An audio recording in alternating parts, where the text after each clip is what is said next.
He's a tough street-fighting lawyer with the highest ratings for honesty and integrity. He's here to answer your legal questions and get you the help you need. You're listening to The Legal Lowdown with your lawyer, Joe Ingram of Joe Ingram Law. Joe Ingram has more than 20 years' experience fighting for his clients here in the state of Alabama. Joe's focus is criminal defense and family law. You don't have to face your legal issue alone. You've got Joe Ingram on your side. In case of sensitive legal matters, you can always reach out directly to Joe at joeingramlaw.com and arrange for a private consultation. And now, Alabama's defender of the defenseless, protector of the people, and all-around good guy, Joe Ingram. All right. You're listening to The Legal Lowdown with Joe Ingram, your Alabama lawyer on WERC 105.5 in Birmingham, WBHP 102.5 in Huntsville, and WRTR 105.9 in Tuscaloosa. Today, we're going to have a guest for the second hour, Jay Mitchell, who was on the Alabama Supreme Court, is running for the Attorney General on the Republican side of the ticket. So this will round out that we got to have all three big candidates for AG's office, Jay Mitchell, Kathleen Robertson, and Pamela Casey, the DA of Blount County. So you'll want to listen to that interview. As always, we appreciate you listening to our show, and you can download our podcast on Spotify, iTunes, iHeartRadio. Listen, like, share it with your friends and family, even people you don't like. Ask them to download the show. And we're also asking you to give us a 5-star review to get us up in the rankings for podcast in the statewide rankings. As always, Spy for Rent is the primary sponsor of our show. Jeff Hammock, Corey Fuller are the names to know for private investigators in the state of Alabama. That's all you need to know. Spy for Rent, Spy for Rent, Spy for Rent. They got you covered. If you need legal representation, always look up joeingramlaw.com, joeingramlaw.com. I practice from Huntsville, Birmingham, Tuscaloosa, Mobile. You can call my office, 205-825-5297. Last week, we had such a great time talking with Jeff Hammock of Spy for Rent. I sent Jeff a text. I said, hey, dude, why don't you come back again this week, because I think the show is better with you than just me. And so I have wrangled Jeff in for an hour. And so, Jeff, how are you, my man? Good morning. How are you? I'm good, sir. Did you have a good week? Had a long week. Still hiring. Still hiring? Still hiring, Joe. Have you had any applicants? Corey's running it. He hasn't told me to quit begging for help, so we're still hiring. You're still going, okay. Still going. Jeff, where you want to start today, sir? John, flip a coin. You want? I got 2 files ran across my desk this week, not sure what to do with. You want to deal with a child custody issue, tell a few stories, or you want to talk about a grand jury issue that's probably going to come up? Let's do child custody. Child custody. Oh, Joe. Okay. Joe. Okay. Did you know, fact or fiction, in 2023, there were over or less than 45,500 domestic relation files filed in the state of Alabama in 2023? True or false? 45,500 domestic. Statewide, 67 counties. All of them. True. True. Exactly right. Wow. The state puts out, the court system, judicial system puts out facts, right down to the criminal, right down to the small traffic fee charge or a case, all the way up to a domestic filing, whatever you want to charge. And I just happened to look it up. It does not tell me how many of those are modifications or initial filings, but right, as we discussed last week, it's a contract that continues to evolve as long as you give it life, even when you try to kill it. Yep. Right? Yep. Here we go into child custody.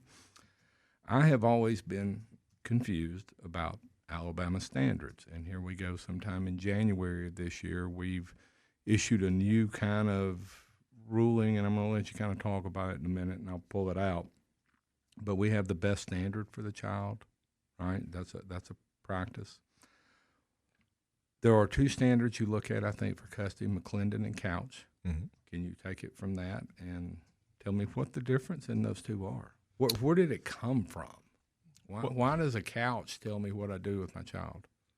Jeff, don't put me on the spot like that this time of day. You know, I think for the general audience out there, I think the best way to explain this is the best interest of the child. What do you think about that? Or do you want me to get more legalistic? No, who determines we're fighting.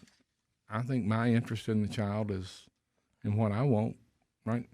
Breaking it down, it would be, we use the example of the weekend. Mm-hmm. There's all of these extracurricular sports activities that the other weekend dad is now committed to, right? Doesn't get to pick his time. Those sports events are laid out. Yeah.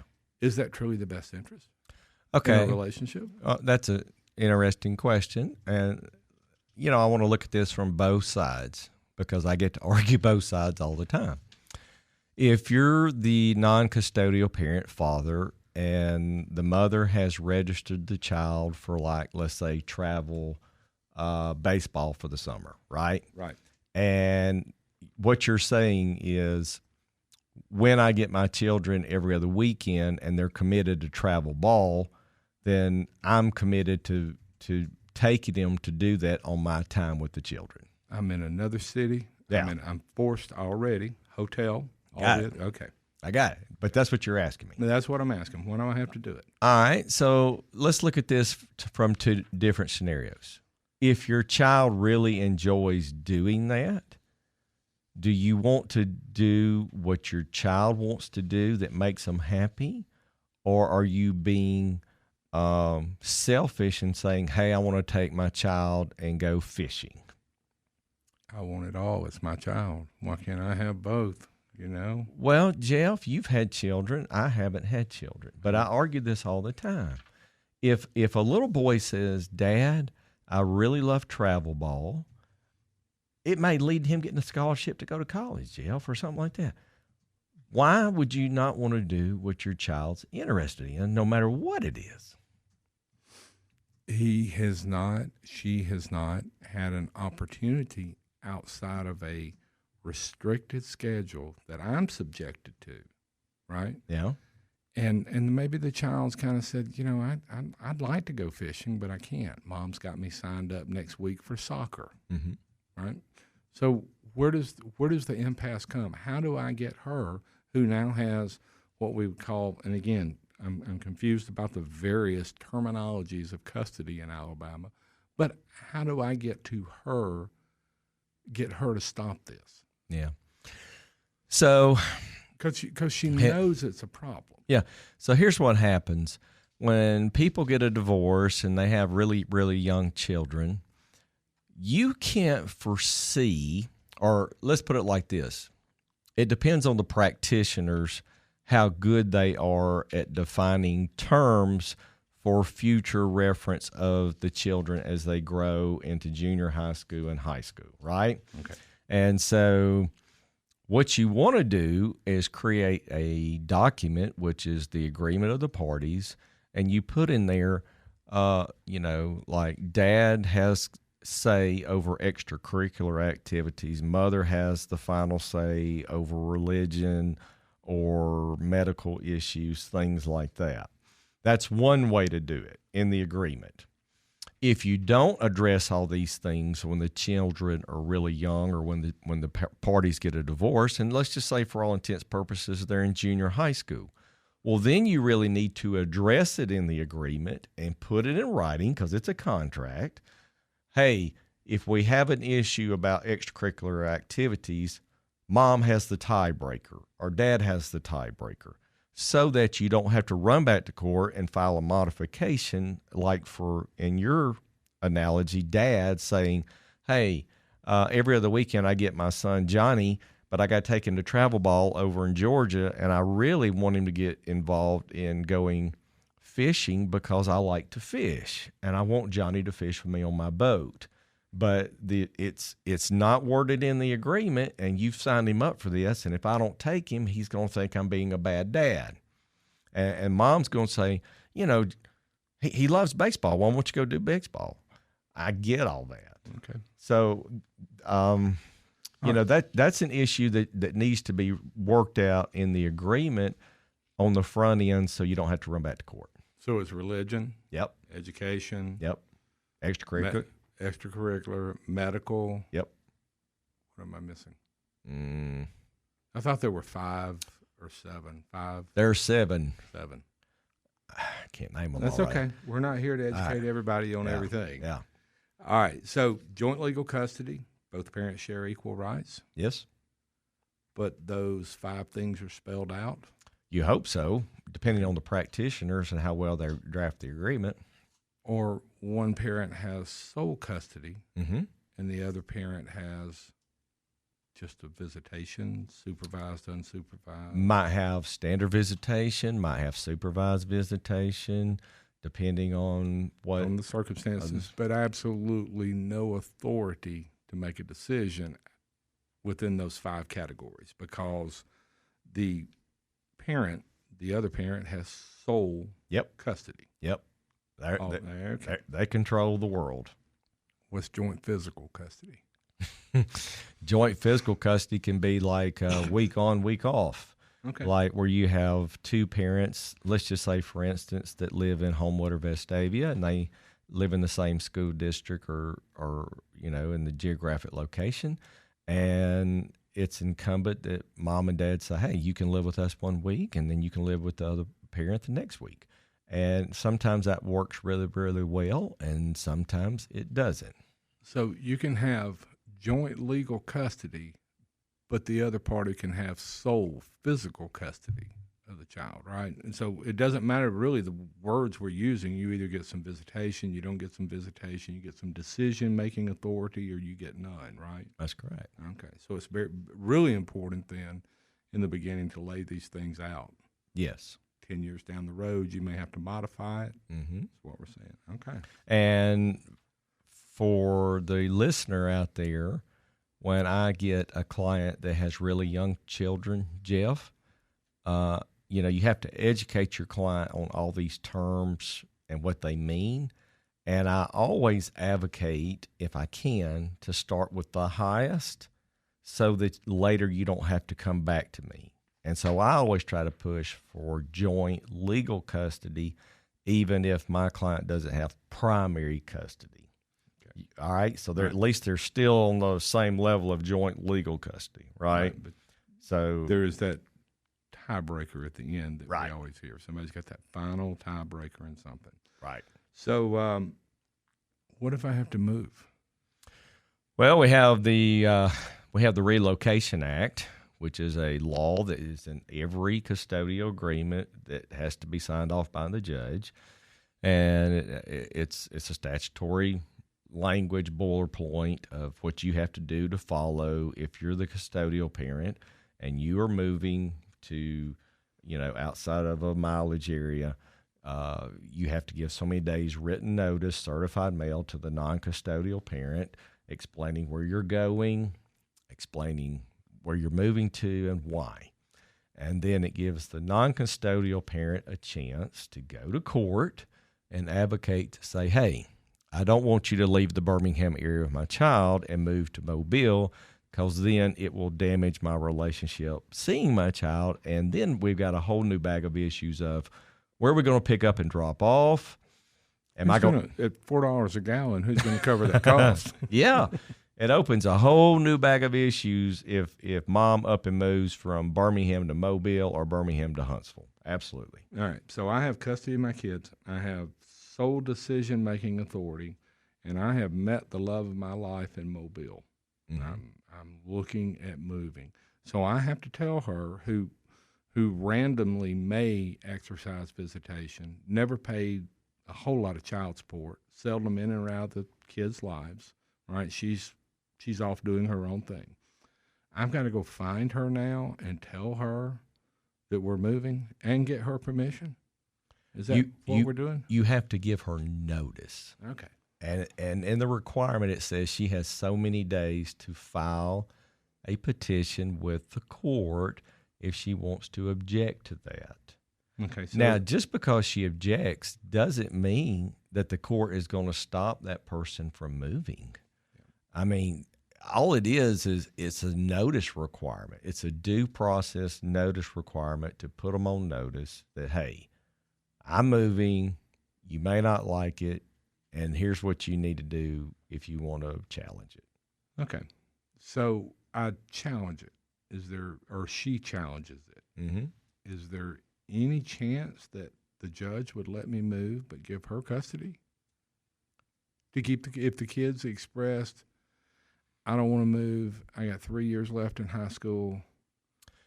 You know, this falls into a man on the street interpretation that people believe that when a child becomes 14 that they can tell the court what they want to do, and that overrides what a judge says. That is not true. The case law is the judge is going to make decision of what's in the best interest of the child. But let's just say, let's play along with your little argument here. If you no, I mean, Okay, no, go no, ahead. not these are all issues I deal with every day, and you do too. I mean, you're better at this than me. If a child says, "Hey, I am going to Vestavia Hills High School, which is a really good school here in the Birmingham area. My mom's leaving, but my dad is still here. I want to finish high school and graduate with my friends. I'm in a lot of extracurricular sports. I'm in clubs. You know, I think I got a better opportunity to get a scholarship from here." The judge is going to listen to all that, and I believe you could make a really good case that dad would get to keep the child here if mother really wants to go to see her new love. Mm-hmm. Yeah, you're right. You're better at this than me. No. I've just watched him die on the cross so many years for 3 decades, just make the mistake. So my question is this. Joe, I come in, I have 3 kids. We're not sure what we're going to do as far as custody. The kids are 3, 6, and 9, and we're getting a divorce. Is there the standard for awarding custody? We went back to it. It was McClendon and Couch. Mm-hmm. Is that just a dartboard on the wall that we're going to fall under, or is that? I know that is for overturning or a change in custody, the 2 standards that you have to meet, right? Yeah. But how do you lay it out so that I'm either going to be? I guess you're not. You're subjected to either one, whichever one comes back and files. Correct? Yeah. Okay. All right. But I think what you're asking me is, client comes in, 3 children. Client says, you know, I want to have primary custody of the kids. And so then I start asking lots of questions of, well, who takes the kids to go see the doctor, to go see the dentist? Who provides meals for the kids? Who gets the kids ready for school in the morning? Activities of daily living. Who takes the kid to football games? Who takes the kid to practices? Who goes to the school to meet with the principal or the teachers about their grades? Who is the more involved parent that should be the primary custodian of these 3 children?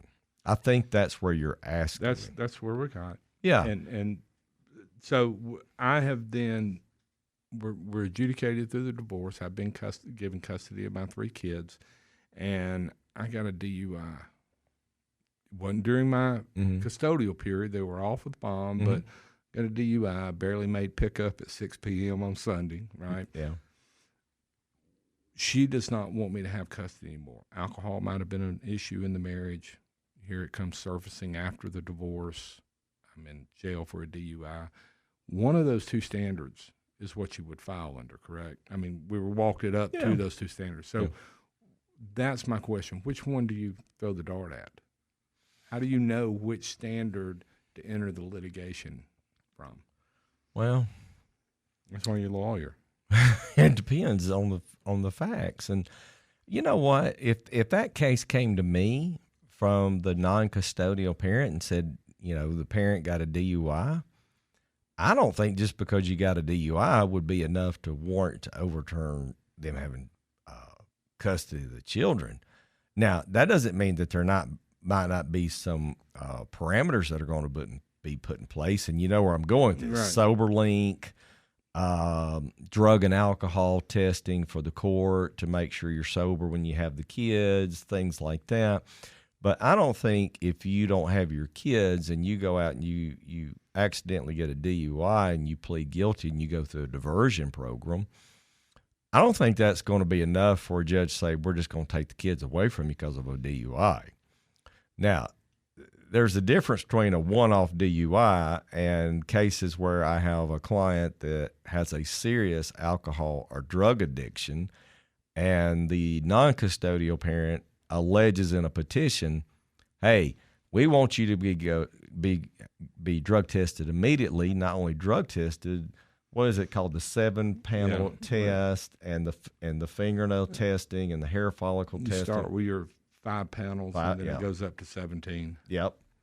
And you're making a lot of allegations that the parental parent, custodial parent, has a substance issue or an alcohol issue. Now, that's something that's serious enough that may warrant a change of custody. So that's a material change in circumstance. Yes, that's the magic word we're looking for, material change in circumstance. How do you define that, though? Well, we just did, right? A long story of a lot of problems, and that's the material change. It all comes down to facts and evidence and what you can prove and what a judge believes. Right.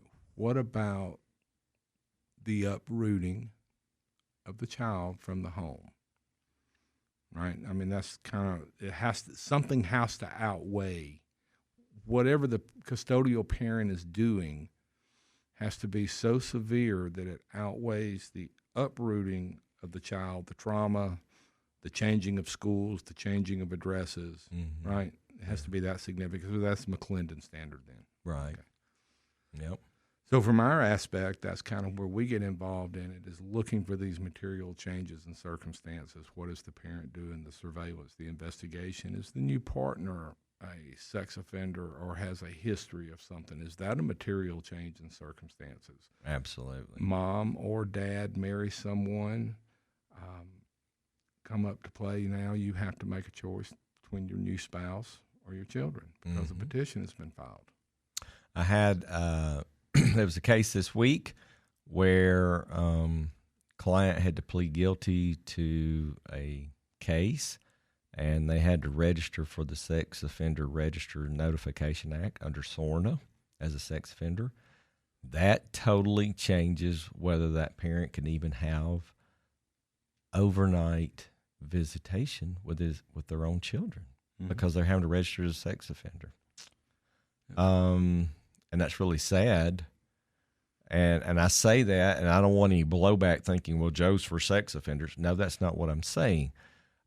Because of a law and having to register as a sex offender, it's going to limit your ability to how much time you have with your own children. I think the argument most people would is, and I don't want to come off wrong. I know what you're going to go ahead.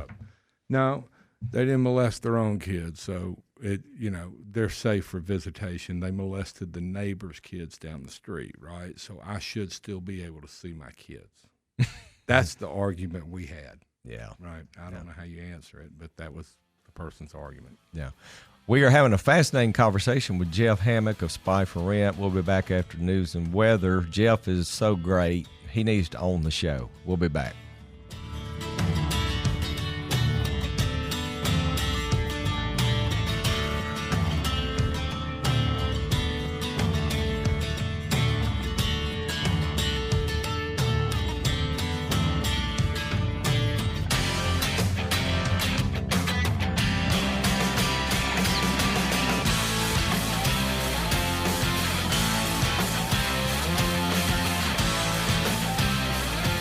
listening to The Legal Lowdown with your lawyer, Joe Ingram. If you need confidential legal help off air, reach out to Joe at joeingramlaw.com. Stay tuned for more. Joe will be right back after this break for news and weather. You're listening to The Legal Lowdown with Joe Ingram. Joe is a 20-year veteran of the Alabama courts specializing in criminal defense and family law. If you need a private legal consultation, email Joe at joeingramlaw.com. And now, welcome back to The Legal Lowdown with Joe Ingram. All right, you're back with Joe Ingram on The Legal Lowdown, WERC 105.5, WBHP up in Huntsville, and WRTR in Tuscaloosa. We got Jeff Hammock in the studio with me again, as always, from Spy for Rent. Spy for Rent, Jeff Hammock, Corey Fuller, the names knows private investigator, state of Alabama. Jeff is about to take over the Legal Lowdown formally in the next couple of weeks because he's better than me. Jeff, what are we going to talk about for the second segment, sir? Oh, Joe, I got in trouble. Yeah? Yeah, I got to wear the bracelets. Not really, but we're going to lay this out for an understanding. Yeah. I've been arrested. Before they got the cuffs on, I was able to get a call into you. Search warrant was served on my home, and they have confiscated my computers and my phones. I've been told that I'm being charged with a sex crime. What's going to happen? Well, first of all, we hope that you get a bond that you can make to get out of jail. And when I say bond, if you're charged with a Class A felony, the bonds can be pretty high depending on the county you're in. And what's an A, B, and C felony? I mean, why? What puts me at an A? Yeah. Class A felonies are most severe. A felonies are 10 years to 99 years in the state of Alabama. Class B felony has a penalty range of 2 years to 20 years in the state of Alabama. And a Class C felony has a penalty range of a year and a day up to 10 years in the state of Alabama, not excluding if you've had prior felonies, which would put you in the habitual offender range, which we're not even going to go down that rabbit hole. But for this scenario, you get arrested, they've taken some electronics out of your house, you've gotten a bond of, say, $150,000. First thing we need to talk about is there's two ways you can get out of jail in state court. You either have to post a bond and use a bail bondsman, and generally bail bondsmen charge 10%. So if the bond was $150,000, you're going to have to pay a bail bondsman $15,000 for him to post your bond to get you out of jail. Now, I don't have to tell you, but for the average person on the street, there are bail bondsmen on every corner around the courthouses. I mean, I'm not knocking them. I'm just saying there are. There are so many bondsmen that are those that will say, we'll take payments if you can't pay the full $15,000 up front, so that they can get the bond, right? Get the case, as we'd say it. And I have to tell people, if I get to them first, do you or somebody in your family owns real property in that county so that you can make a property bond? If you can put up property, meaning you have property that's worth $150,000, if that's our number, to put up to the court so that you walk out of jail and it doesn't cost you any money out of pocket.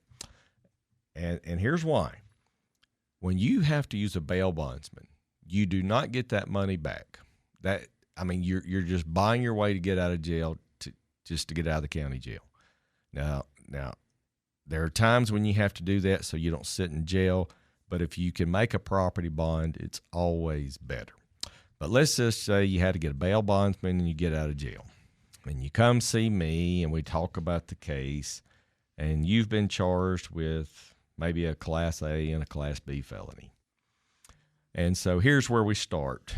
We explain the code sections, we explain the penalties, and we talk about the facts, we talk about the law, the evidence, and then I say, well, your case starts in district court. Generally speaking, we should have a preliminary hearing.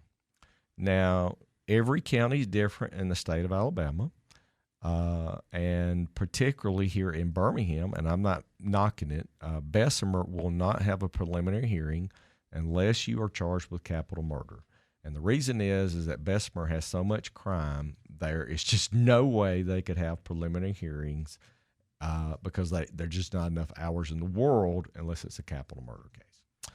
But Birmingham's pretty good about preliminary hearings. Shelby County is. Blount County is good about preliminary hearings. It's just an opportunity where the state only has to meet the burden of proof of, is it probable cause that you may have committed a crime? The standard in district court at a preliminary hearing is not burden of proof beyond a reasonable doubt that you committed a crime. That is for a jury to decide. For a preliminary hearing, the standard is it probable cause, more likely than not, that John Doe may have committed a crime? That's the standard. Okay. And so at a preliminary hearing, usually speaking, they will only put on one witness, and that witness is going to be what we call the case agent for the criminal case. That's the person that's going to sit at the table if the case goes to trial. They are the case agent. And they can literally, Jeff, read from the police report. On June 12th, 1912, I saw John Doe do X, Y, and Z, or it was reported that they did X, Y, and Z, and we had to go get a search warrant from a judge to go to their house and seize all electronics in the house. I mean, they can literally just read from the report. They can. And as the defense lawyer, depending on the judge, how much leeway they're going to give me to really dive in to see how much detail I can get out of them at a preliminary hearing.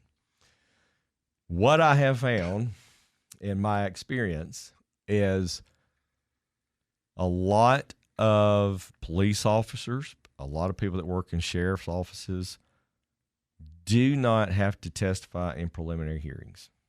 That's just a fact. And so unless they've had really good training, sometimes they don't do very well at a preliminary hearing. You get things out of them that they wish they could take back. I had a situation one time where it was a catch a predator sting operation, and when my client came to the door, he got arrested once he went in the house. I asked the detective on the stand, I said, when my client went to the door and rang the doorbell, I said, if he chose not to ring the doorbell and left, would he have been free to leave? He said, absolutely not. He said, the moment he walked on the property, he said, we had every intentions of arresting him. I said, okay, great. I said, well, let me ask you a question. I said, when you took him in the house and y'all started interviewing and asking him all these questions, did you tell him that he was in custody and he had a right to remain silent? No, he didn't. I said, oh, great. Everything that was said in that house got suppressed because they didn't tell him that he had been arrested. Once you're in custody and you're not free to leave and the police are interrogating you, they have to give you your rights. And so the judge suppressed everything that was said in the house. Now, did it really change the case? No. But you keep out everything you can, right? So that helped. And so then you have to explain to people, okay, we're going to have a preliminary hearing. The judge is going to listen to the evidence, the facts, and then more likely than not, if they don't, unless they just don't have a case, and more often than not, a judge is not going to do that. The judge is going to say, okay, we're going to send your case to the grand jury. And then this is where I have to come in, and we talked about this during the break. I wish I just had this recorded, and I do now. I just go to my podcast and listen to the grand jury's explanation. What is a grand jury? In the state of Alabama, a grand jury is secret. And when I say secret, I mean it's an independent body where they bring in people, Jeff, what we call grand jurors. And what they do is they just listen to evidence to determine if there is probable cause to formally charge somebody with a felony, and the case would be indicted and go to circuit court. Now, people will often ask me, well, are we going to get to be at the grand jury? No, we're not. We don't even know when it's going to be. Well, why? Why don't we get a chance? Well, you had your chance when we had the preliminary hearing. That's your chance. At a grand jury proceeding, there is a DA in the room, and literally, Jeff, like in Jefferson County, where we are, I think they have like 2 grand juries a month, 2 weeks out of the month. And all they do is screen cases all day long. And what I mean by that is there is a DA in the room, and there are case agents lined up down the hallway, and they just go in one at a time. They swear them in. They tell what happened in the case, what the facts, what the law is, and then they say, we think John Doe committed X crime, and we need you to just raise your hands, and we'll take account whether or not we're going to indict you or not indict you. And there's no opposing arguments. Nope. There's no nothing. And you're not there. Nope. Defense counsel's not there. Nope. And even a victim, a witness, or anyone else would not be allowed in the room except for the testimony. And as you said, raise of hands, dirty, not dirty, and we move on. Bill, no bill, right? Bill or no bill. True bill or no bill. And I want to back up just a minute. The difference between state court and federal court. You got a better chance in federal court to get the testimony or the transcript of the grand jury proceeding. Because they have a court reporter in the room in federal court for grand juries. State court does not have the resources to have court reporters in the room for grand juries. So pretty much whatever said, that's it. Yeah. I mean, we could talk about growing watermelons and tomatoes and sidebar, is he guilty, not guilty, and move on, right? Or bill, true bill, no bill. Yeah. And here's why it matters. People's biases come out. You don't know if somebody's on the grand jury that knows the person that's being indicted. And you see this in the really high-profile cases. Let's just say like Richard Scrushy or somebody really important that can, what we call lawyer up and hire a team of lawyers, and they just really battle every issue. And then they can do it, outside the discretion of publicity. We want to know the people that was on the grand jury. Did they have any connection to somebody that might have an incentive or a reason to indict somebody? They knew them or something, right? Or knew something about the case. And that error is often used to overturn cases and get a new trial, right? I mean, we've seen it. We've done it in both civil and criminal. Yeah, and so you can do that in federal court, and you can get that testimony. State courts, you can't. The thing about a grand jury in state court is we have a lot of them, depending on the county, and once somebody's indicted, then the case comes out about a month or so later, and then they're indicted, and the case goes to circuit court, where the standard of proof changes to now is it beyond a reasonable doubt that you may have committed a crime? And you go to court, you have an arraignment. It's just a formal proceeding to tell you what you're charged with. You have to plead not guilty. You have to plead not guilty at an arraignment. And there's only three choices: not guilty by reasonable mental defect, or not guilty because you're incompetent. Those are the three pleadings, three answers you get at an arraignment.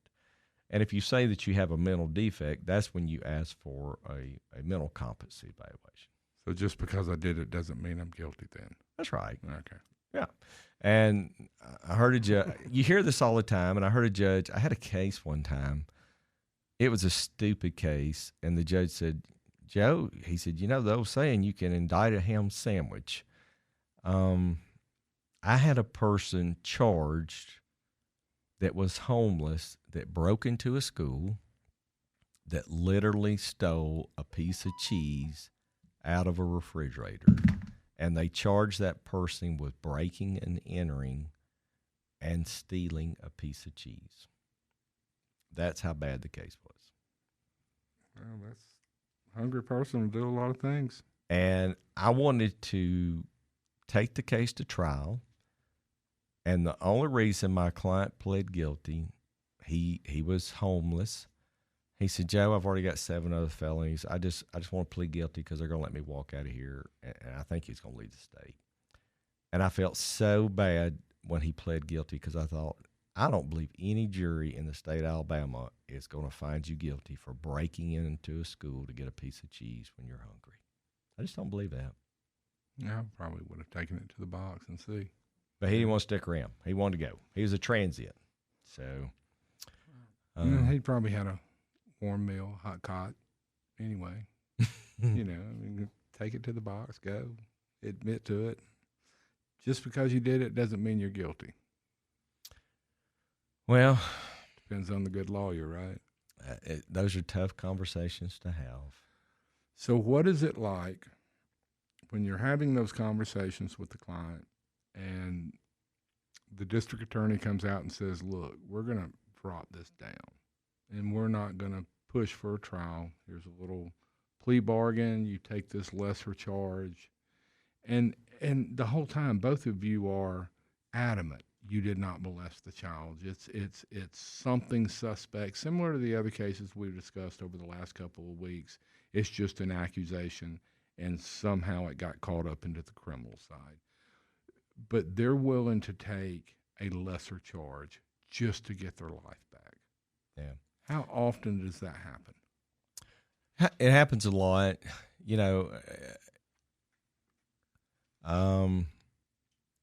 because you can't tell them, dude, take it, don't take it. It's ultimately their choice. All you can do is lay out what's going to happen one way or the other. Yeah. But it's hard. Yeah. Where I start is nobody likes a sex case. Nobody likes a sex case where there's evidence. Nobody likes a sex case where a child is going to testify that's been interviewed on videotape and you've reviewed that evidence. And it's always the client's decision, but there's a term that we need to explain really fast in the state of Alabama. It's called a trial tax.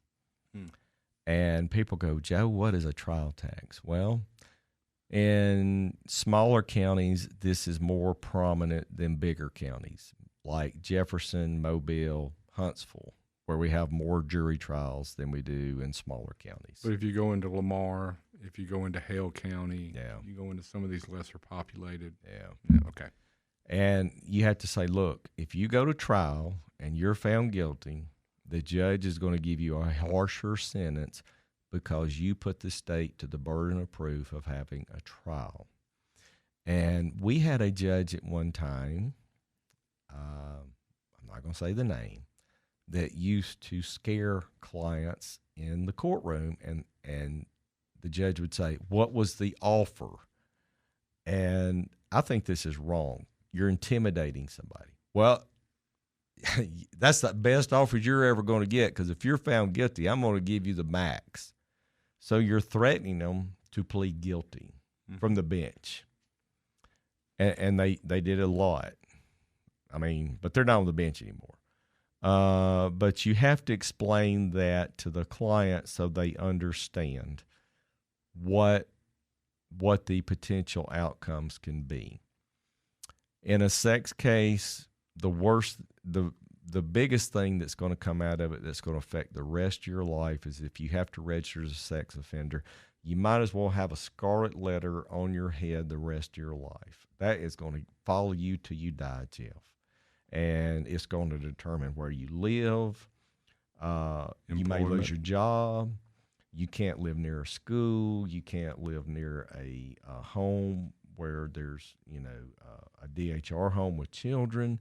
There's all these strict restrictions and rules that are going to affect the rest of your life if having to register as a sex offender.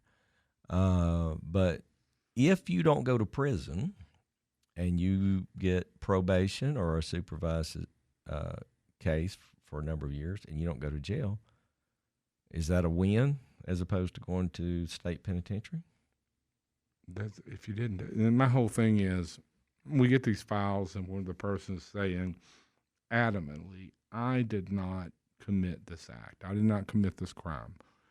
But they're so willing when they're faced with that 40 years in prison or 60 years or whatever is going to disrupt their life to take a 5-year split, take a 5-year probation, sit at home, supervise probation, so whatever we're getting out of it at the end of the adjudication. But would you really want to take a lesser charge if you didn't even do that? That's for the individual. I had somebody one time that was adamant, and I always give this speech to my clients when they get a divorce. I say, if you're going to go live with somebody, be careful who you go live with. Make sure they don't have minor children. And if they do, make sure that you don't spend the night with them, because they'll make allegations against you that you might have touched them in some way sexually, and you get a sex charge.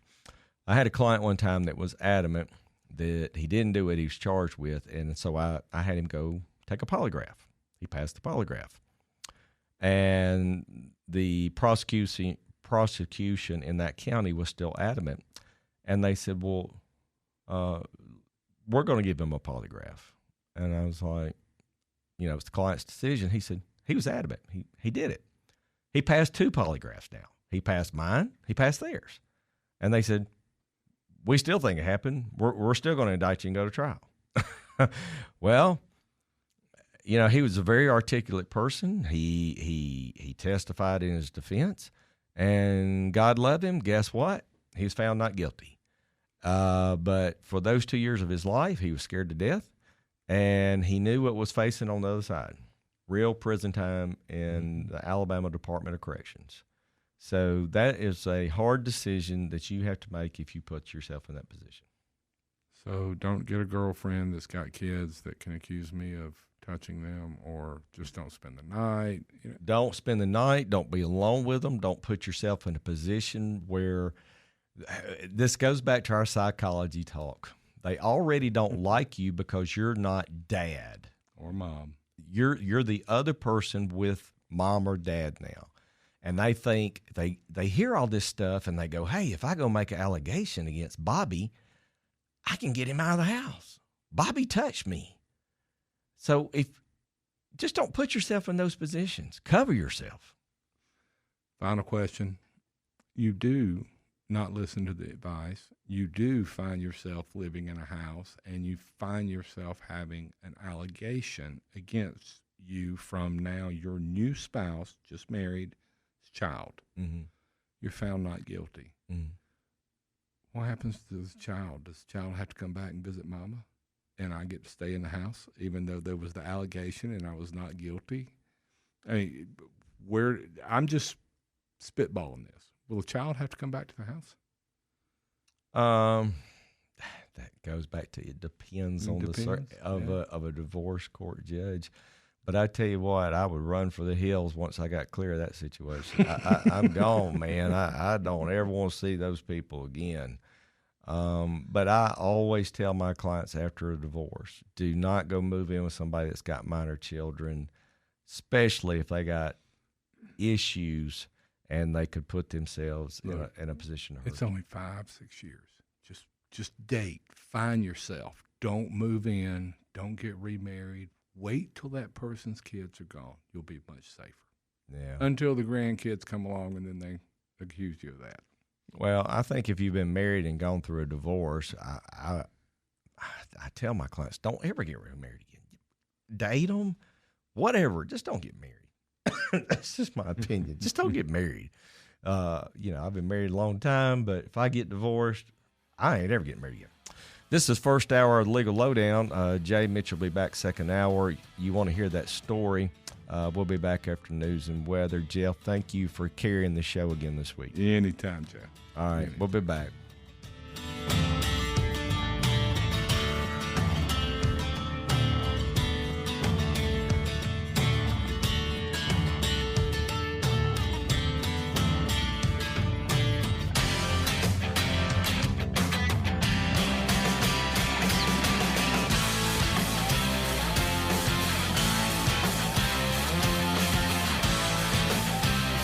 You're listening to The Legal Lowdown with your lawyer, Joe Ingram. If you need confidential legal help off air, reach out to Joe at joeingramlaw.com. Stay tuned for more. Joe will be right back after this break for news and weather. He's a tough street-fighting lawyer with the highest ratings for honesty and integrity. He's here to answer your legal questions and get you the help you need. You're listening to The Legal Lowdown with your lawyer, Joe Ingram of Joe Ingram Law. Joe Ingram has more than 20 years' experience fighting for his clients here in the state of Alabama. Joe's focus is criminal defense and family law. You don't have to face your legal issue alone. You've got Joe Ingram on your side. In case of sensitive legal matters, you can always reach out directly to Joe at joeingramlaw.com and arrange for a private consultation. And now, Alabama's defender of the defenseless, protector of the people, and all-around good guy, Joe Ingram. All right, we're back for the second hour of the Legal Lowdown. This is Joe Ingram, your Alabama lawyer on WERC 105.5. WBHP up in Huntsville, and WRTR in Tuscaloosa. As I promised you in the first hour, and from last week, we are continuing our guests for statewide offices. And today we are fortunate to have the Honorable Jay Mitchell in the studio with us. Jay, how are you, sir? I'm great, Joe. Great to be here. Thank you. Thank you for coming in. So, Jay, I know you've been running for statewide office now for over a year. I know a little bit about you. I could do the introduction, but introduce yourself to North Alabama Talk Radio. Yeah, well, I was born in Mobile, where my parents were living at the time, and I did my early growing up in the Wiregrass, which is the southeastern part of the state. That's where my parents were from originally. And my dad was a salesman. My mom was a Christian school teacher and a stay-at-home mom. And when I was 10, my dad got transferred to Birmingham. So we moved to Homewood, which is where I went to middle school and high school. And then for college, I went across town to Birmingham Southern College. Sadly, it's no longer there. Rest in peace. But I was a walk-on basketball player there back in the 90s. I tell folks I was not an All-American. My job was to get our All-American ready to play in practice every week. And I like to think I did a good job at that. We won a national championship my freshman year, played on ESPN, and he was the MVP of the tournament. So really enjoyed doing that. And then I went off to law school and met my lovely wife Elizabeth there, who's a proud Auburn grad. And then we moved to Birmingham, where I practiced law, and she did briefly. And we started having kids, and she's been a stay-at-home mom for a little while now. My job is to do some, not investigation on you, but go do my research so I can prepare to have an intelligent conversation with my guests. And I've looked at a lot of your stuff over the last couple of years, and I knew that you went to Birmingham Southern, played basketball, and then I got to see you in a couple commercials and things, and I was like, man, he's tall. I can't wait to meet him. And so when you came in the studio today, I looked at you, and the first question I said is, how tall are you? And I'm so envious because I'm 5'10". That's great. You're what, 6'7"? Yeah, right at 6'7". Wow. When I stand up straight. Do you have any siblings? I do. I've got two younger siblings. Brothers?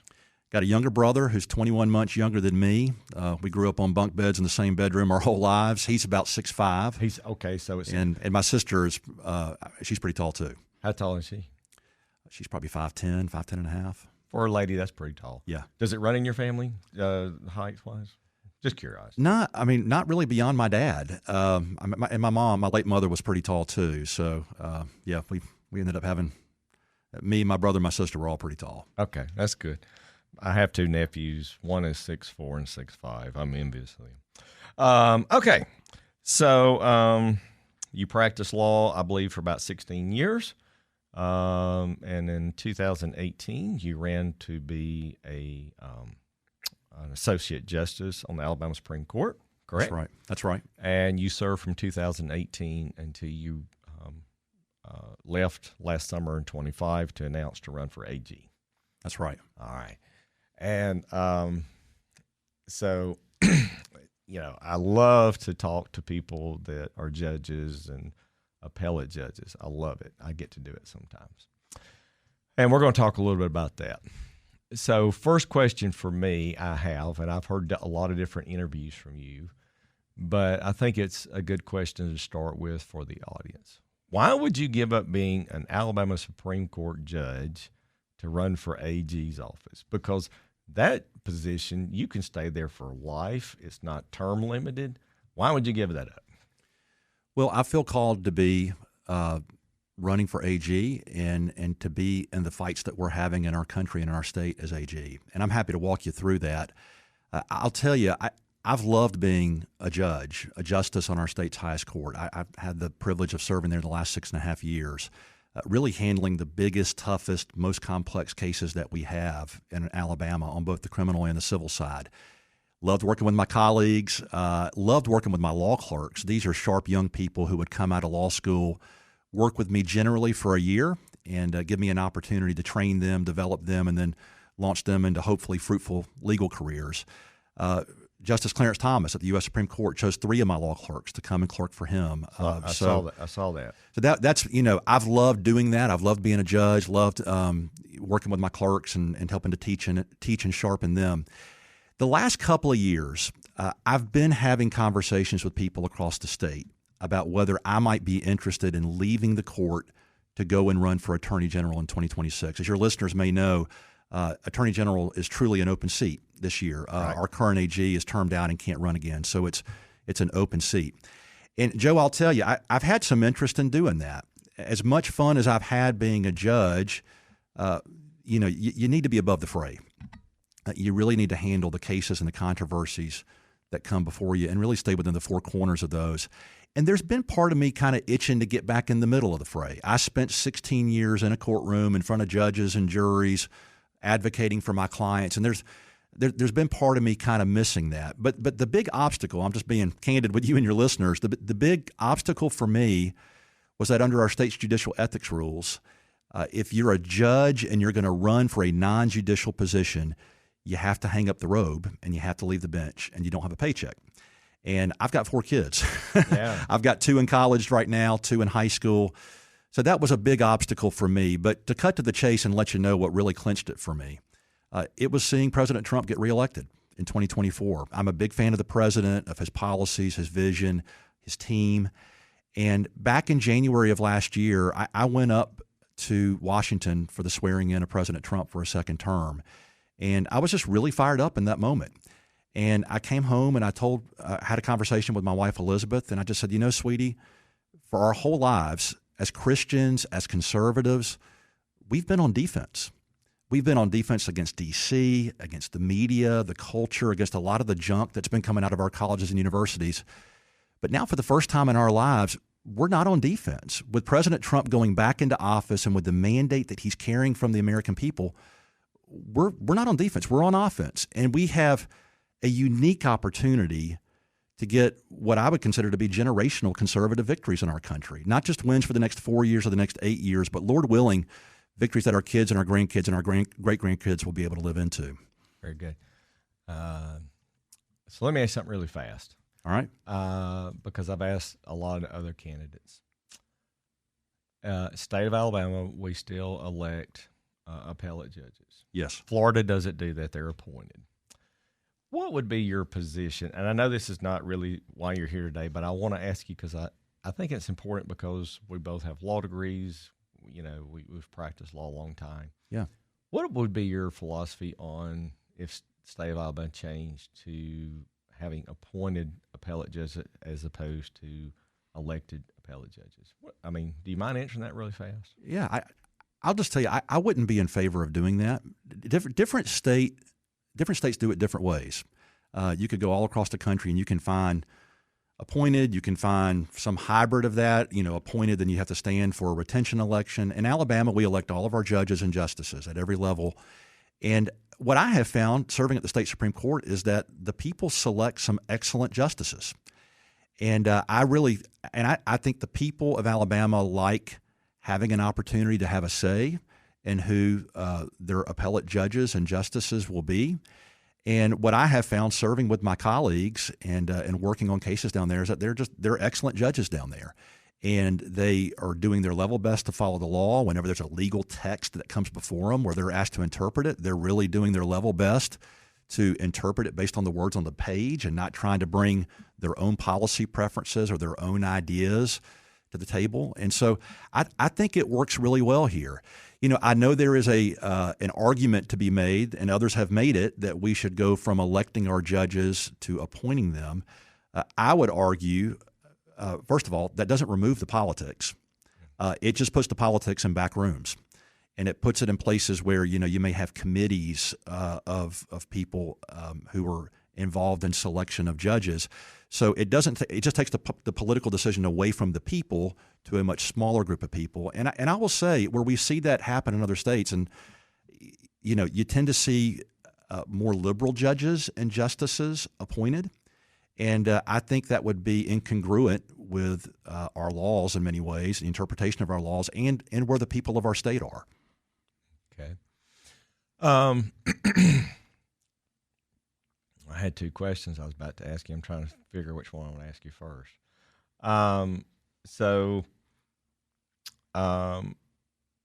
If you're elected AG, I know you've talked about some of your issues are crime, correct? Yes. Immigration, working with ICE. Yes. Correct.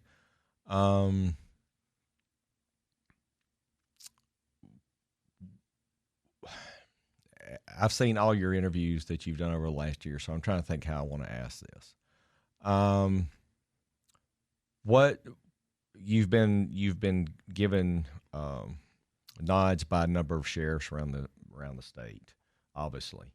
What do you think you would bring to the table that maybe this AG has missed out on, or in your issues, are you saying that they're doing a good job? I just think there's something that we can do better. Does that make sense? What I'm trying to ask you? Yeah, I think so.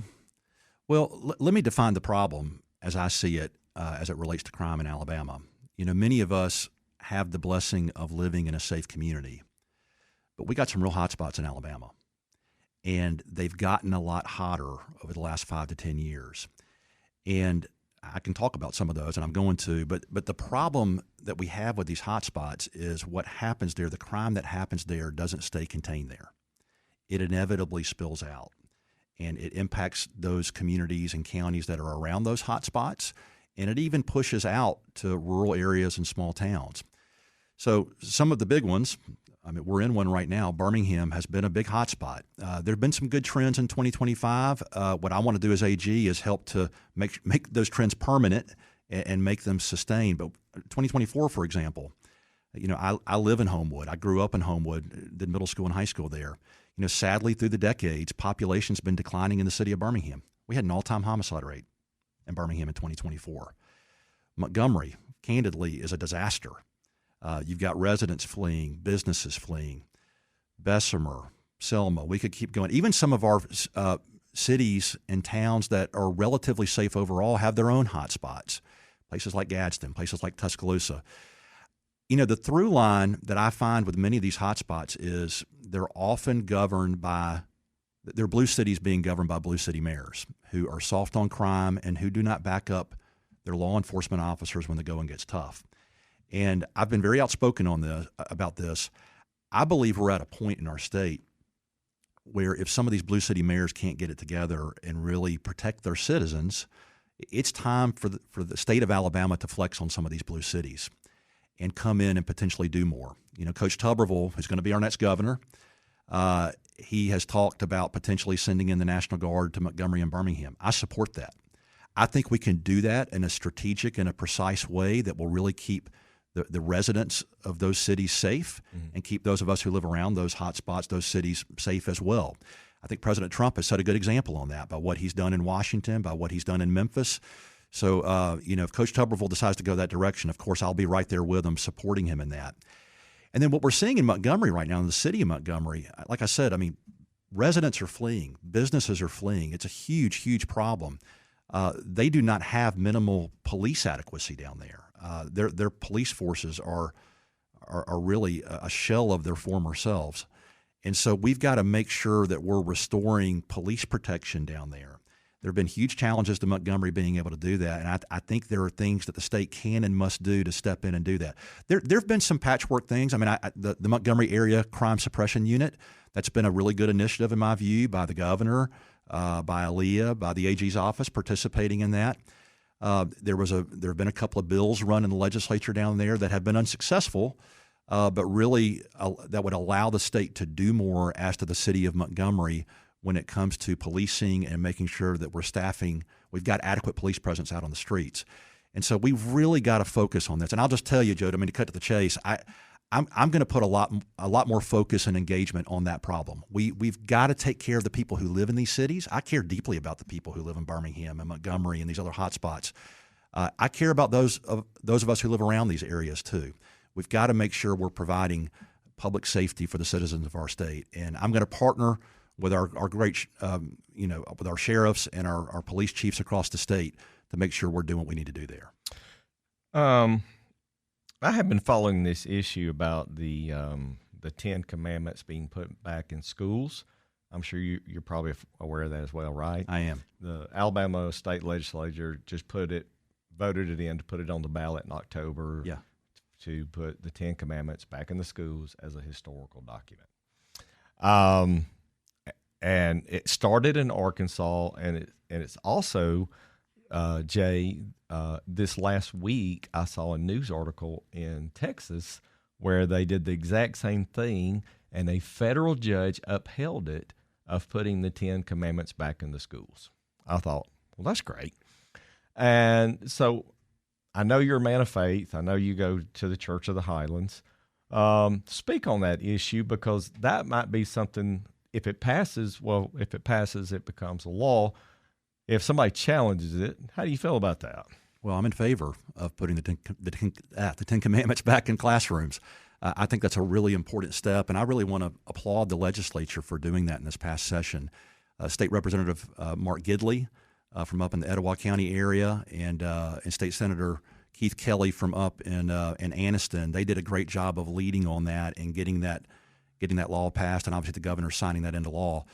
There are similar laws in other states, and you pointed west of here, Ten Commandments law from Texas, and there's one in Louisiana as well. I think what you may be referring to is the Fifth Circuit Court of Appeals, right? Which is an appellate court for that part of the country that sits right under the U.S. Supreme Court. They upheld that law, the Texas law, and I think the Louisiana law was along with that. I haven't gone and read the opinion yet, but I know that my friend Judge Kyle Duncan wrote the opinion for the majority of that court. And so that's very encouraging, very encouraging. And when I'm AG, I may be called upon to defend our law. Right. I expect it will be challenged. And I do too. And I'm going to get right in there and fight for it. And we need the Ten Commandments in our classrooms. Our kids need to be looking at that every day, have that before them, and I think it's a great thing. Yeah, I talked about this last week with Jared Hudson. There was a story last week, Jay, out of Tennessee. They let a bunch of students out of class that were Muslim for Ramadan to pray. And I'm thinking, as the country, United States, we're founded on Christian principles. We came here from England, First Amendment. why are we always making allowances for everybody else that come here, and it's our country? If we're going to make allowances for people to go pray for Ramadan, surely to goodness we can have the 10 Commandments in a school because we're founded upon those Christian principles. Yes. I mean, that's just my opinion. And so that gets me to where I want to go next. I know you've talked about Sharia law. I've seen your commercials about, you can scream. I'll let you say it. You do it better than me. About Allah. Yeah, if you stand with radical Islam, you can Allah Akbar your butt all the way back to the Middle East. That's the line. Yeah. And so I want to ask you, you look at all these Ivy League schools, Columbia, Yale, Harvard. I saw a report last week. Somebody was speaking up at Harvard Law School, and they were, left-wing socialist, literally, Jay. Why do you think all these Ivy League schools are so socialist, left-wing, liberal now? What do you think? What's your philosophy on that? What do you think's going on? Well, I think it's terrible what's happened to our Ivy League schools through the centuries. These schools were uniformly or almost uniformly founded as Christian institutions. Yeah. This was for the training of Christian leaders, for ministers, for the clergy. And now to look centuries later and see what they've become, it's awful. It's a true departure from their original charters, from their original missions, and it's created degradation, in my opinion, in our higher education system, because a lot of the things that happen at the Ivy League level find their way to other colleges and universities across the country. And so what I'm thankful for is President Trump and his administration are really grabbing some of these crazy left-wing Ivy League schools by the collar and saying, we're not going to allow this stuff anymore. We're gonna sue you if you're discriminating on the basis of race, if you're persecuting Christian and Jewish students, if you're allowing these crazy anti-Semitic protests and demonstrations to go on where Jewish students are being attacked. So I'm thankful for the way the Trump administration has done that and is really enforcing our civil rights laws correctly at that level. But we've got to make sure that we're getting God and that we're getting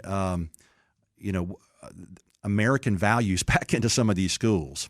And I'm sure I know there are a variety of strategies for doing that. Frankly, some of the large donors at some of these places have been very outspoken, saying you're not going to get any more of my money unless you're towing the line on doing things that are in the best interest of our country and educating these students. Yeah. And look, when we talk about this, I want to be very clear, and I've said this a number of times. I am totally for the First Amendment. I am totally for freedom of religious, whatever your faith is. And for me, I'm not attacking anybody's faith. I don't think you are either. I'm not. Okay. I just want to be clear and clarify for me and for you as a candidate that, when I go to church, and I'm not going to say where I go to church, they even have a special church for the Hispanic community. And I sit there sometimes and I wrestle with, in a church, we're all children of God. We're all human. We're all created equal. We have, alienable rights as people. And then there's a part of me that's offended when I go to Costco down in Hoover on Saturday, my monthly trip I make to Costco, Jay. And honest to goodness, it looks like a third world country if you've ever gone in there. Mm. And it bothers me. Mm-hmm. And I think, where did all these people come from? And I know they're not all legal. Yep. Joe Biden let in roughly, I think, what's the number, 10 million people? At least. And are you familiar with the issue about they were trying to build some kind of mosque down in Hoover, and the new mayor was really, I think they voted it down. They said, we're not going to allow this in the city of Hoover. Where I'm going with this is, Jay, on a bigger level, is I feel like we're living in two Americas. Mm-hmm. What do you think about that? I think you're right. I think America has changed over the last number of decades, and it doesn't resemble what you and I grew up in the 80s and 90s because of mass migration and especially because of open borders. And, you know, I see the problem in two ways. One is mass immigration under a variety of different presidential administrations. But President Trump's really the first one to come along and say, stop it. We got to put a halt to this. And I love what he's doing right now. But the other part of this is for those who have been allowed to come, it's assimilation. If you come to America, we should not be allowing you to congregate in enclaves where you don't have to interact with our country and the customs and the laws and the traditions and the values of our country. And so, you know, I've heard it said before, and I agree with this idea. You know, immigration without assimilation is invasion. Yeah. And so for those who are allowed to immigrate here, there has to be assimilation, which I believe should include learning English and speaking English. We'll talk about that. Jay Mitchell, we'll be back after news and weather. Fascinating conversation.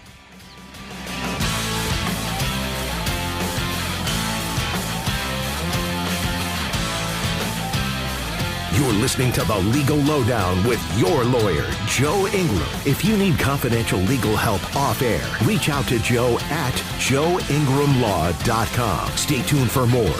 Joe will be right back after this break for news and weather.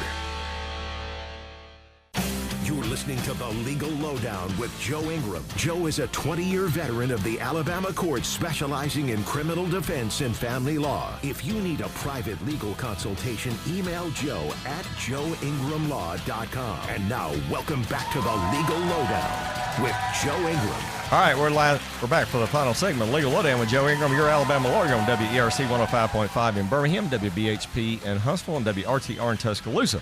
We have Jay Mitchell, who was on the Alabama Supreme Court for roughly 6.5 years, and he announced to run for AG, and he's back with us for the final segment. And Jay, we were talking about right before the break about people coming here and assimilate, and we're talking about radical Islam. What would be your plan to attack radical Islam if you're elected Attorney General of the state of Alabama?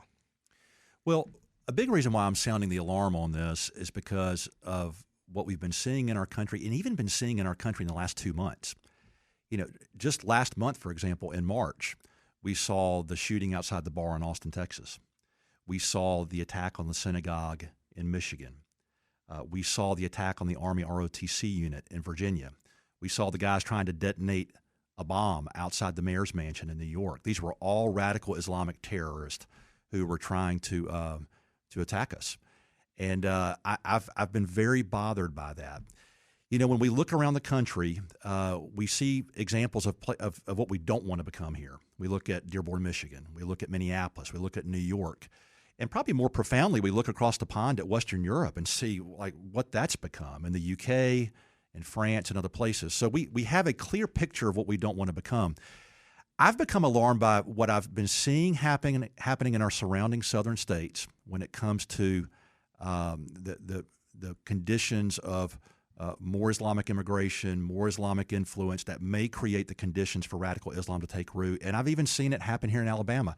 I'll tell you, as I go across the state, what I'm finding, and I'm speaking with voters, I'm finding that they're equally alarmed. We have Islamic centers popping up all across Alabama, rapidly and quietly, in the Shoals area, in Anniston, in Dothan. A couple are scheduled to come online here in Shelby County, from what I understand, in Pelham and in Chelsea. So this is all happening very quickly. And what I want to make sure is that we don't allow the conditions to be created in Alabama where radical Islam can take root. So I think there are a number of things as AG that our state leaders are going to have to do. And I'll just tell you, as our AG, there are several of these I'm going to be directly engaged with. Number one is we have a prohibition against Sharia law here in Alabama. We need to make sure that that law is not being skirted in some way. Texas has a similar prohibition. Out there, they've had something called Sharia Tribunal in the Dallas area that Attorney General Paxton's just been digging into. And this is basically an effort to try to circumvent the Texas courts and the American courts by having disputes decided by Sharia law in these private tribunals. We got to make sure nothing like that happens here. I'm also in favor of getting a law passed, like Florida's done, like Texas has done, that will allow us to designate domestic terror organizations here in Alabama. And I would be very much in favor of designating CAIR, the Council on American Islamic Relations, the Muslim Brotherhood, Students for Justice in Palestine, which has done a lot of the rabble-rousing on our colleges and university campuses, and involved in anti-Semitic incidents. I'd be in favor of making sure that these groups are being called out. And then beyond that, what we're seeing in Texas, what we're seeing in Florida with the very rapid development of mosques, madrasas, Islamic centers, there's a lot of money flooding in. And it's not clear where it's all flooding from. And I'll just tell you, I'm going to be very directly involved in that as well. If we've got foreign money coming in, money being routed through entities that are fostering or adjacent to or a part of radical Islam, I'm going to investigate that. And we're going to follow the money, and we're going to make sure we don't allow that to happen in Alabama. And we've got two good examples, what Governor DeSantis is doing in Florida right now, and then what Governor Abbott and AG Paxton are doing in Texas. We got to have an AG in this next season of state government who will not allow radical Islam to take root here, and that's exactly what I'm going to do.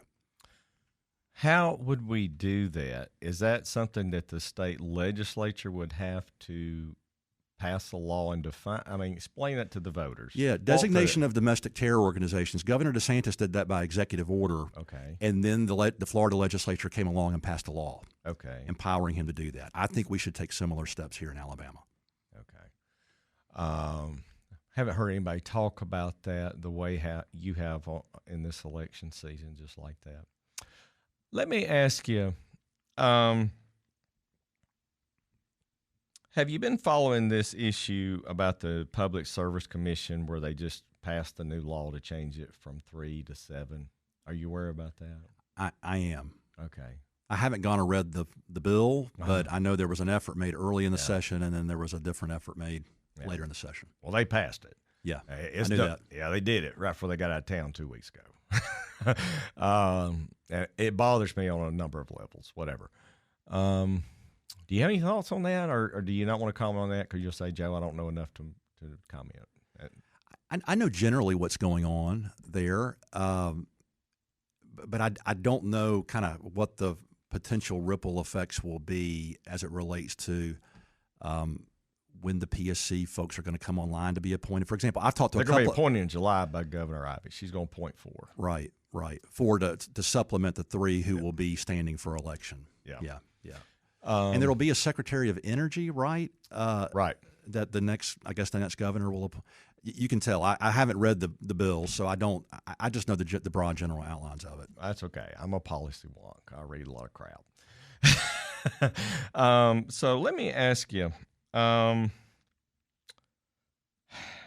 there's so many things I want to ask you. I want to pull back the curtain a little bit about being a Alabama Supreme Court justice.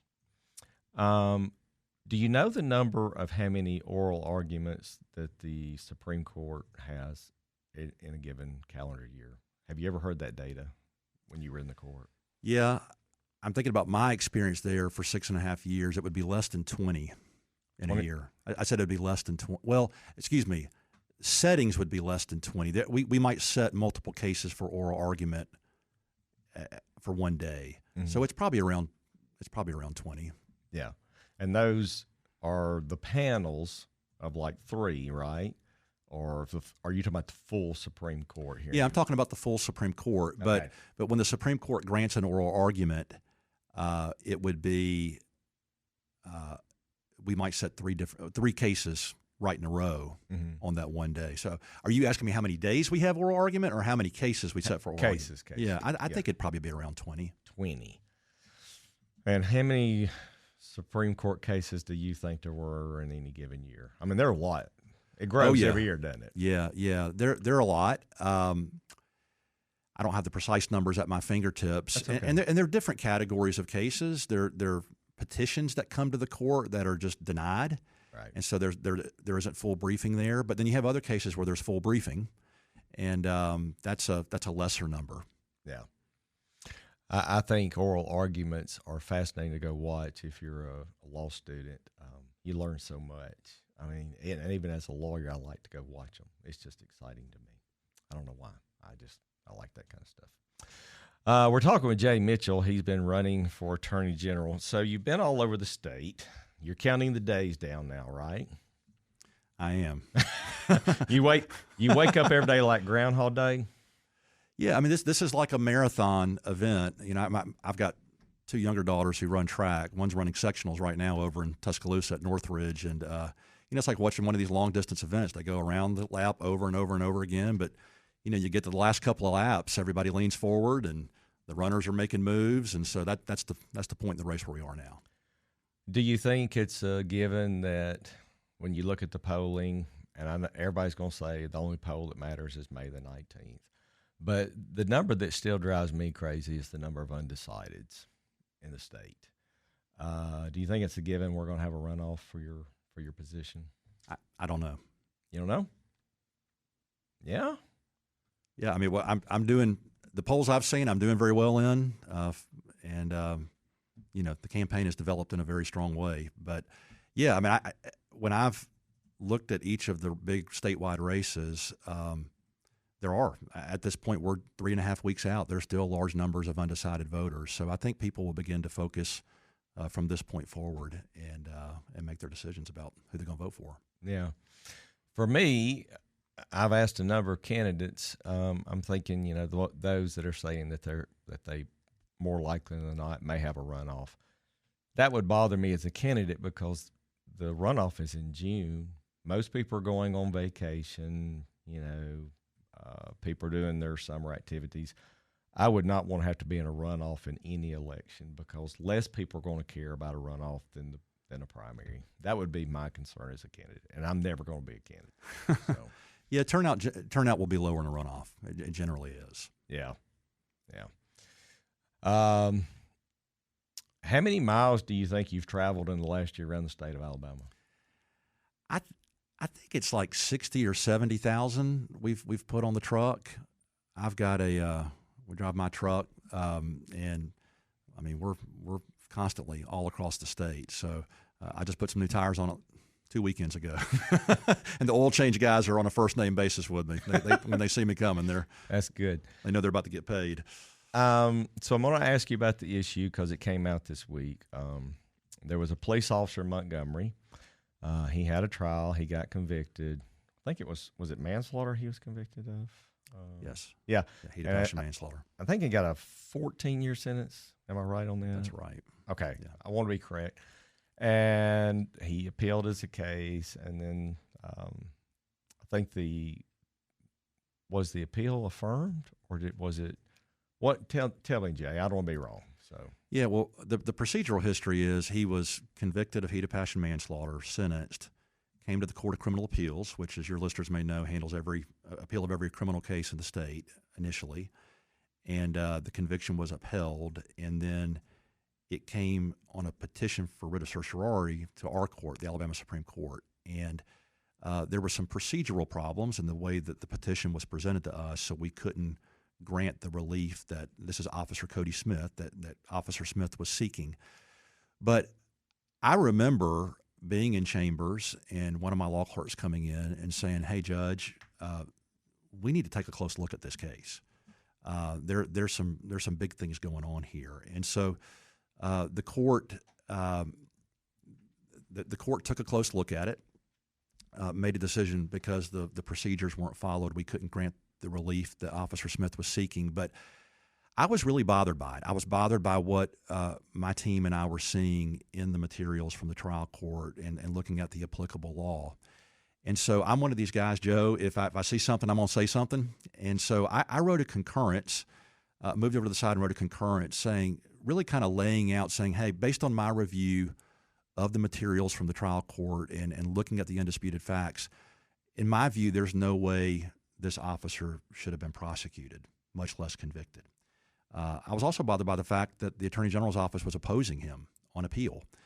And so I wrote that opinion, and then after my opinion came out, that became public, the AG's office did a 180 and went and pleaded him out of prison for time served. Yeah. And Steve Marshall came out and spoke about that this week, about your remarks on that case. Correct? A little bit? That's my understanding, yes. Yeah. Any comment on that? Well, I think it's important for your listeners to understand what that case was about, what happened. And I'll be crisp about this. Officer Smith was a police officer in Montgomery patrolling a high crime district and had been told by his supervisor, because of a rash of property crimes in that district, to stop anything and everything that moves.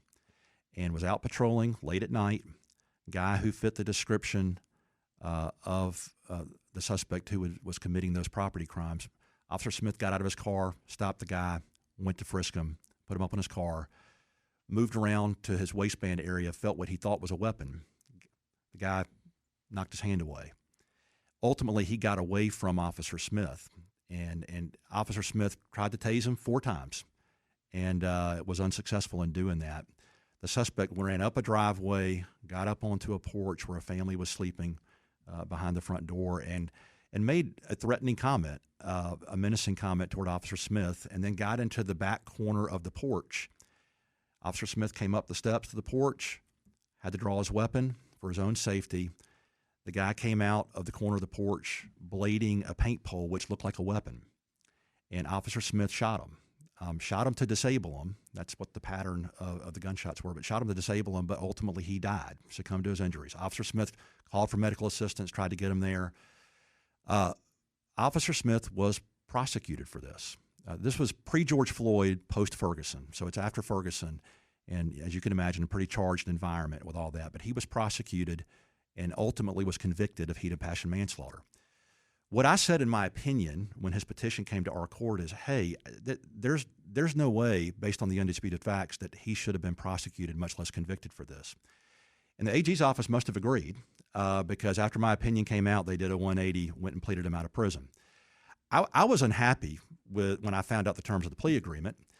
I didn't have any control over that. I was a judge at the time. I have to serve my role. My role does not include interacting on plea agreements, but they made him plead to a felony to come out, which meant he came out without his voting rights, without his gun rights, with the stigma of being a felon, which made it difficult for him to go and get employment. But at least he was able to come home to his family.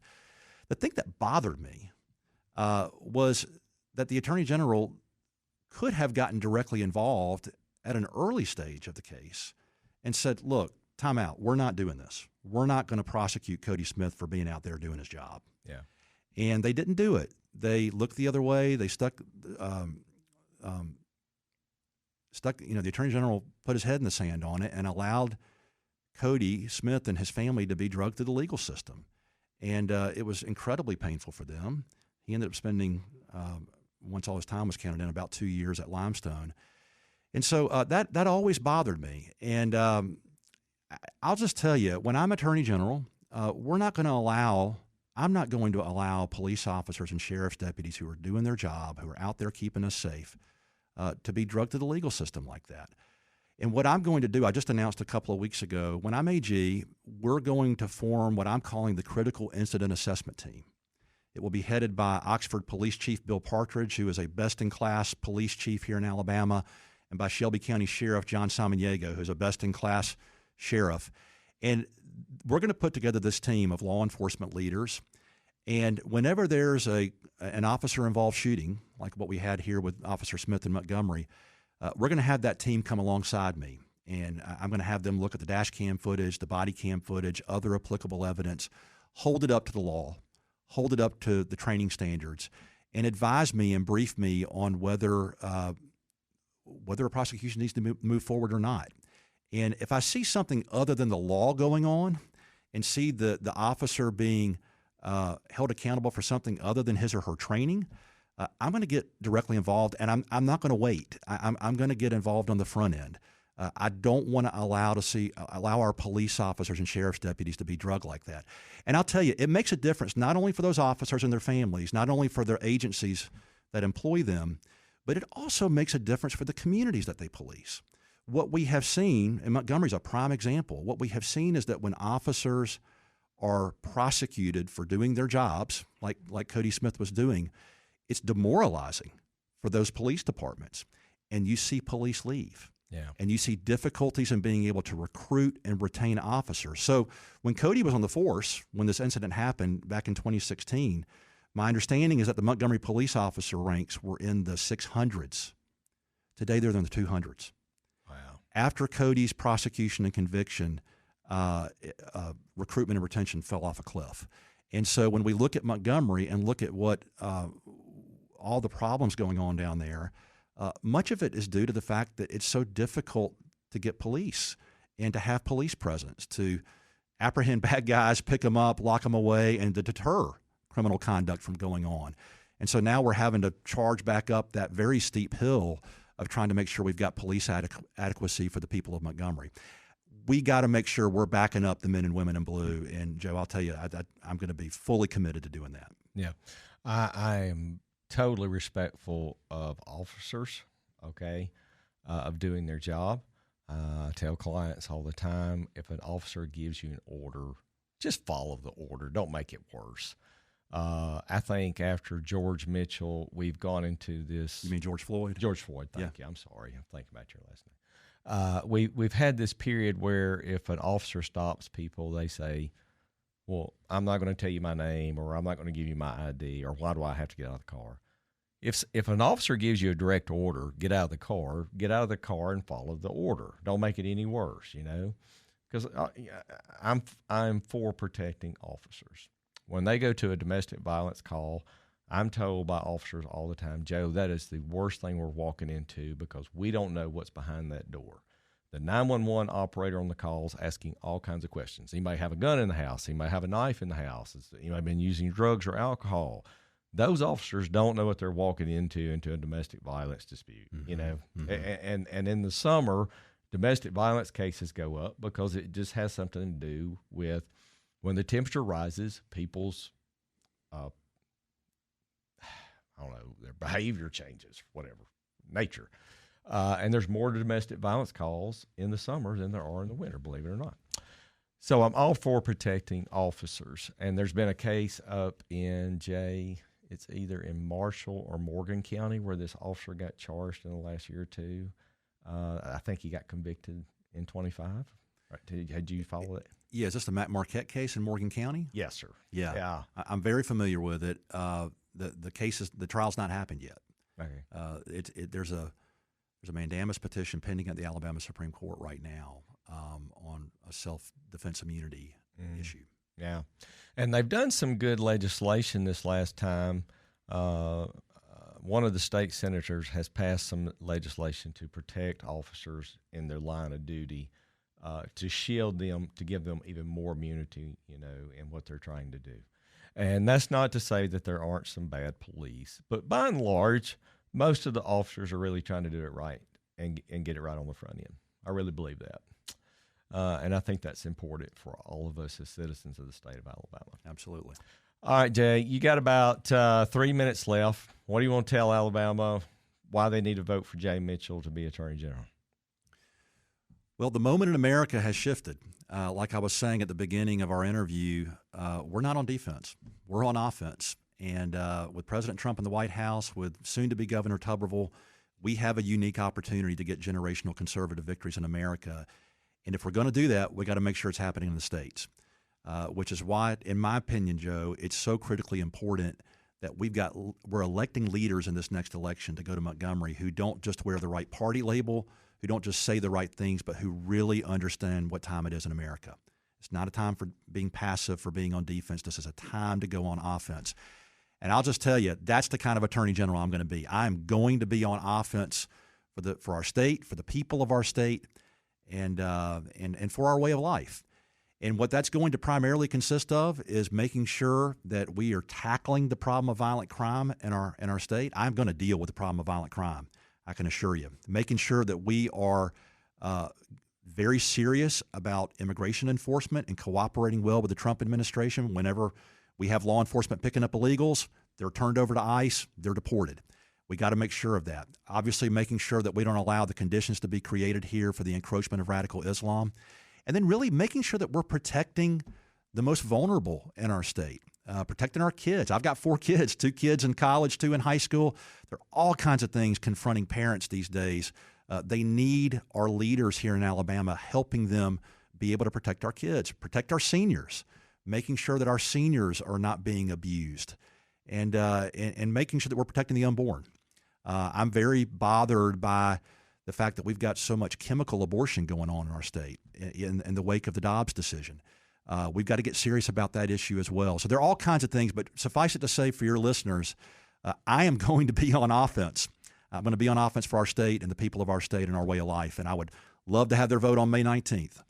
I'll ask you really quick. I saw you gave a speech about 3 years ago at the Federalist Society here in town, and you talked about in 1982 about Justice who wasn't justice at the time, but he came with Justice Scalia and Judge Bork. You talked about them at the Federalist Society speech. So I'm going to ask you really fast. If you could have a dinner party, give me 3 justices you'd like to sit down and have dinner with. Justice Scalia, Justice Thomas, Justice Alito. I love Justice Alito. And they were trying to say he was going to retire. I was like, no, he's not retiring. I love Alito. Great justice. Yeah, he's great, isn't he? And Scalia was phenomenal. And what most people don't know about Scalia is he was the one that was pushing to put, what's her name? She's on the court, Joe. Justice Barrett? No. The female justice. What's her name? No. Justice Kagan? Kagan. Yeah. He pushed Obama. He wanted Kagan because I think she was a solicitor general at one point for the government. He said, send me Kagan. He wanted that. I didn't know that, but I do know that Justice Scalia and Justice Kagan were good friends on the court, and I know that they respected each other's intellect. And I think Justice Scalia had an impact or some influence on Justice Kagan when it came to legal interpretation. Didn't mean they always ruled the same way on cases, but there are some instances in the case law where she's agreeing with Justice Scalia. Great conversation with Jay Mitchell. Final word of the week from my runners. Everybody knows you got to pay the price to winning, but not most people are willing to pay it. And the thing is that it changes every single day. Go run some miles. Bye. Joe Ingram Law. Don't forget to follow Joe's Legal Lowdown podcast on iHeart. If you need a private legal consultation, reach out to Joe on his website, joeingramlaw.com. Tune in again next Saturday for the Legal Lowdown with Joe Ingram. No representation is made that the quality of legal services to be performed is greater than the quality of legal services performed by any other lawyer.